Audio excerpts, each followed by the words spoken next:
Hello everyone, welcome to my channel. আজ আমরা এই 9টি প্রশ্ন নিয়ে আলোচনা করব।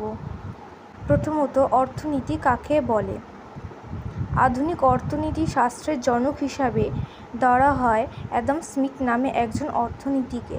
1776 খ্রিস্টাব্দে প্রকাশিত তার বই an inquiry into the natural and causes of the wealth of nations এ আধুনিক অর্থনীতি শাস্ত্রের একটি সুস্পষ্ট ও সুবিখ্যাত কাঠামো গড়ে ওঠে। অ্যাডাম স্মিথের মতে অর্থনীতি হল সম্পদের বিজ্ঞান। Economics is the science of wealth, অর্থাৎ কোনো দেশের ধনসম্পদ কীভাবে বৃদ্ধি পাবে এবং তা কী কী বিষয়ের ওপর নির্ভর করে সেই সমস্ত সম্পর্কে বিশেষ জ্ঞান প্রদান করাই হলো অর্থনীতির কাজ।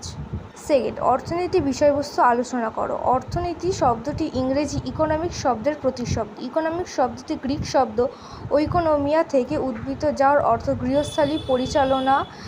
এল রবিন্স এর প্রদত্ত সংজ্ঞাটি বিশেষভাবে আধুনিক অর্থনীতির ক্ষেত্রে প্রযোজ্য। তিনি বলেন, অর্থনীতি মানুষের অসীম অভাব এবং বিকল্প ব্যবহারযোগ্য সীমিত সম্পদের সম্পর্কে বিশেষ মানব আচরণ নিয়ে আলোচনা করে। এল রবিন্সের প্রদত্ত সংজ্ঞাকে বিশ্লেষণ করলে পাওয়া যায় যে অর্থনীতি তিনটি মৌলিক বৈশিষ্ট্যের উপর প্রতিষ্ঠিত, যথা অসীম অভাব, বিকল্প ব্যবহারযোগ্য সম্পদ এবং সীমিত সম্পদ। তৃতীয় নম্বর প্রশ্ন, অভাব কাকে বলা হয়? অর্থনীতি কোনো কিছু পাওয়া বা কোনো দ্রব্য বা সেবা পাওয়ার আকাঙ্ক্ষাকে অভাব বলা হয়। বস্তুতপক্ষে মানুষের বেঁচে থাকার প্রয়োজনেই অভাব উদ্ভব, আর অভাব পূরণের জন্য নানাবিধ অর্থনৈতিক কর্মকাণ্ড গৃহীত হচ্ছে। মূলত মানুষের সর্বপ্রকার অর্থনৈতিক কার্যকলাপের পেছনে রয়েছে অভাববোধ। অভাব মানে স্কারসিটি। অর্থনীতি তিনটি মৌলিক সমস্যা কী কী? অর্থনীতির মৌলিক সমস্যা তিনটি হলো: হোয়াট টু প্রডিউস, উৎপাদন কী; হাউ টু প্রডিউস, কীভাবে উৎপাদন করব; ফ্রম হুম টু প্রডিউস, কাদের জন্য উৎপাদন করব। অর্থনীতির প্রধান শাখা কী কী? অর্থনীতির প্রধান শাখা দুটি, যেমন ব্যষ্টিগত অর্থনীতি মাইক্রো ইকোনমিক্স থিওরি, সমষ্টিগত অর্থনীতি ম্যাক্রো ইকোনমিক্স থিওরি। ব্যষ্টিগত অর্থনীতি তত্ত্ব বলতে কী বোঝায়? ব্যষ্টিগত অর্থনীতি তত্ত্ব বলতে আমরা সেই সমস্ত অর্থনৈতিক তত্ত্বকে বোঝাই যেগুলি ব্যক্তি বা সুনির্দিষ্ট ব্যক্তিবর্গের আচরণ বিশ্লেষণ করে। Macro economics theory is the study of the economics action of individual and well defined groups of individuals. বস্তুত ব্যক্তিগত অর্থনীতি তত্ত্বের মূল আলোচ্য বিষয় উৎপাদন এবং উৎপাদনের উপকরণের দাম নিরূপণ সংক্রান্ত সমস্যা নিয়ে আলোচনা করা। সেই সমস্ত ব্যক্তি অর্থনীতি তত্ত্ব প্রাইস থিওরি নামে পরিচিত ছিল। সমষ্টিগত অর্থনীতি তত্ত্ব বলতে কী বোঝায়? সমষ্টিগত অর্থনীতি মূলত আলোচ্য বিষয়বস্তু সমগ্র দেশের বা সমগ্র অর্থনীতির দিক থেকে অর্থ ব্যবস্থার বিশ্লেষণ। যখন আমরা কোনো একজন ব্যক্তি বা একটি ফার্মের উৎপাদন নিয়ে আলোচনা করি এবং বরং সমগ্র দেশের মোট উৎপাদন নিয়ে আলোচনা করি, তখন সেই আলোচ্য ব্যষ্টিগত অর্থনীতিতে অনুভুক্ত না হয়ে সমষ্টিগত অর্থনীতি অনুভুক্ত হয়ে যায়। দেশের মোট আয় বা জাতীয় আয়, দেশের মোট ভোগ ব্যয়, দেশের বিনিয়োগ ব্যয়, দেশের আমদানি রপ্তানি, দেশের মোট অর্থের যোগান ইত্যাদি বিভিন্ন বিষয় নিয়ে আলোচনা করা হয়। অর্থনীতির যে অংশ নিয়ে আলোচনা সেই অংশকে বলা হয় সমষ্টিগত অর্থনীতি।